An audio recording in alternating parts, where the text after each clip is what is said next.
கோல்டை ஏன் கோல்டுன்னு சொல்கிறாங்க தெரியுமா? அந்த காலத்தில் ஓல்டு இங்கிலீஷும் ஜெர்மனும் அந்த இதில் நிறைய வார்த்தைகள் யூஸ் பண்ணாங்க.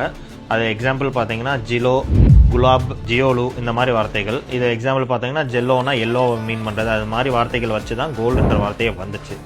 இப்போ இதில் பீரியாடிக் டேபிளில் ஏயுன்ற நேமில் இருக்கும். ஏயுக்கு அர்த்தம் வந்து AURUM, அந்த இது லெத்தின் வேர்ட்லேருந்து எடுத்தது. அந்த லெத்தின் வேர்டில் மீனிங் பார்த்தீங்கன்னா அதுக்கு ஷைனிங் டான், ஒரு பிரைட்டான பொருள்ன்ற மாதிரி அர்த்தம்.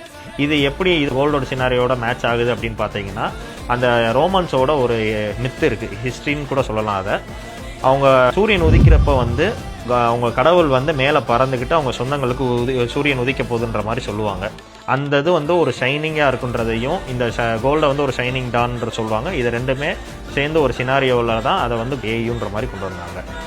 இப்போ கோல்டு வந்து உங்களுக்கு அதே மாதிரி அந்த காலத்தில் ரொம்ப ரேரான மெட்டல், ரொம்ப ஷைனிங்கான மெட்டல், ரொம்ப விலை மதிப்புக்கூடிய மெட்டல் கிடைக்கிறது கஷ்டம். கோல்டு வந்து துரு பிடிக்காது. இந்த மாதிரிலாம் ரொம்ப ஸ்பெசிஃபிக்கான கேரக்டர்ஸ் கோல்டுக்கு இருக்கனால தான் கோல்டு இன்னைக்கு வரையும் சஸ்டெயின் பண்ணி வந்துக்கிட்டு இருக்கு. இதுக்கப்புறமும் அதே மாதிரி தான் சஸ்டெயின் பண்ணி கொண்டு போவாங்க.